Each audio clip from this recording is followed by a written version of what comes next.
All right, so in this video, we're going to talk about the process of devolution, which was introduced the other day, but is defined as the transfer or delegation of power to a lower level of government, especially by a central government, kind of to local or regional administration. So thinking specifically about it, the way it usually looks is that you have a part of the country that is beginning to agitate as they feel like they're not well represented politically.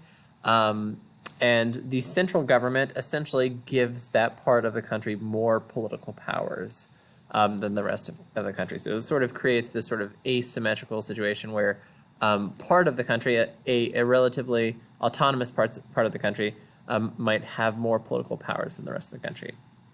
So some recent examples of that, there are lots of examples of that throughout the world. Some of that is actually ingrained into the kind of thinking of federal structures of government. But so like I said, there's a lot of similarities, but devolution itself is the process. So Spain does that with a region of Spain called Catalonia, as well as kind of the Basque part of Spain as well.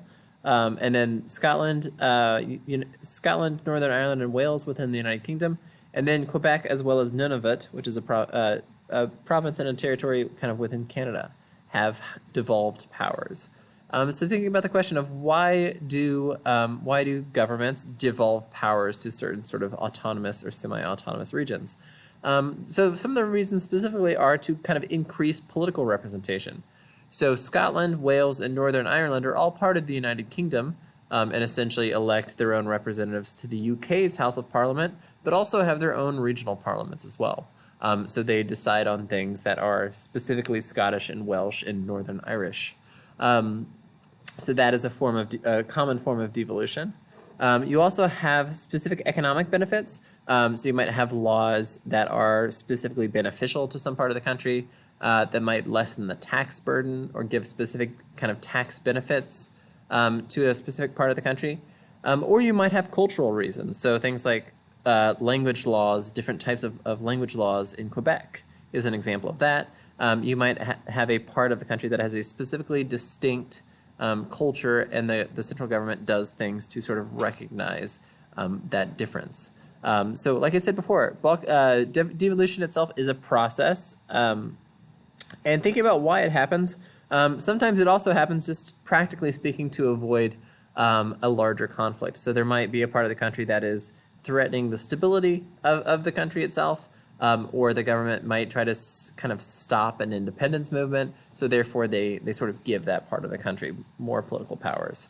So like we said before, some common forms of devolution are the creation of regional parliaments, specific language and cultural laws, and more generous economic conditions, like more funding and things like that. So like we said, the benefits of this are it can avoid separation and political independence for affected regions. So for instance, like Scotland had a referendum about 10 years ago as to whether or not to become an independent country.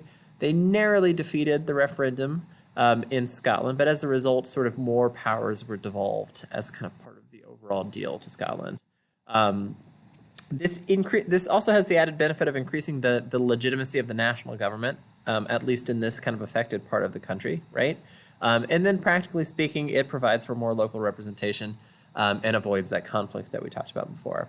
From a negative standpoint, thinking about some of the ways in which this process might not be actually a good thing long term, this might just enhance some of the centrifugal forces that exist in the country to start with. So it may sometimes lead to a kind of separatism, hardening, as the power of the local government kind of grows over time and it becomes more of an autonomous region. This can cause some sort of dissension or unrest or disagreements with the rest of the country. So you do see a little bit of anti-Quebec sentiment within Canada, and maybe even some anti-Catalonia sentiment within Spain, although neither is like a huge big deal. And then sometimes the differences in local laws are confusing, kind of similar to some of the downsides of federalism. So like we said before, kind of I want to especially kind of emphasize what the difference is. Federalism is a description of the general structure of government, right? More federal systems of government have different levels of government in the way that the government is sort of constitutionally structured usually. And devolution is a process that the country goes through. So unitary states can devolve powers, federal states can devolve powers, even though the UK, this is kind of complicated, and you should take comparative government if you enjoy thinking about this type of thing. But the UK is a unitary state, right, which has kind of the one level of government, but as part of the process of devolution has actually created devolved parliaments for some of the sub-state units like Wales and Northern Ireland and Scotland. Like we said, complicated, and usually the way this is done is through things like referendums or popular votes taken on by part of the country or all of the country. All right, so thinking a little bit about kind of a few maps to go along with this. The first one we see some of the Spanish region of Catalonia, which is one of the big economic powerhouses of Spain. And you're going to watch a video about the kind of the recent protests and push for independence within Catalonia. But they have been the beneficiaries of some devolved powers within Spain. Essentially, I think more generous economic benefits, but still there remains kind of the cause of Catalonian independence and separatism within Spain. And then kind of we mentioned Quebec earlier. Quebec's an interesting case study for a lot of reasons. We'll talk about Quebec when we talk a little bit about language. But we've seen kind of devolution happen in Quebec. That had two referendums on whether or not to leave Canada, one in 1980 and one in 1995.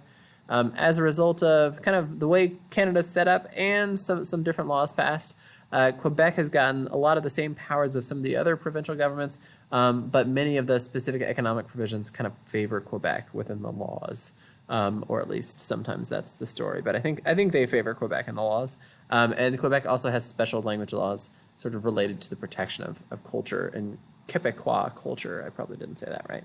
All right, thanks. Bye.